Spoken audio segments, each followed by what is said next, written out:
Leto je vreme i velikih infrastrukturnih radova, popravke ulica i radova na distributivnim mrežama elektro- i vodovodne mreže po gradovima. Ima li zbog toga problema u saobraćaju ovih dana i u Zrenjaninu? To je pitanje za kolegu Branislava Prokića. Branislave, dobro jutro još jednom. Bojana, dobro jutro. Dakle, u Zrenjaninu primetno manje automobila, veliki broj naših sugrađana je negde otputovao na odmor, put mora ili planine, manji intenzitet saobraćaja i upravo se to koristi za velike infrastrukturne radove i popravke mreže ovde u gradu. Nažalost, Zrenjaninci često se i neprijatno iznenade kada negde pokušavaju da prođu i zatekne ih blokirana ulica, međutim treba se samo blagovremeno informisati.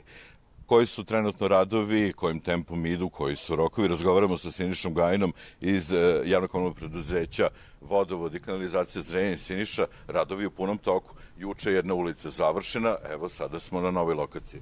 Tako je, Vodovod i kanalizacija trenutno izvodi radove, završne radove u okviru prve faze rekonstrukcije gradske vodovodne mreže koja obuhvata zamenu oko 20 km cevi starijih od 50 godina i izgradnju isto toliko kilometara priključaka koji vode do izgrađene vodovodne mreže do objekata korisnika.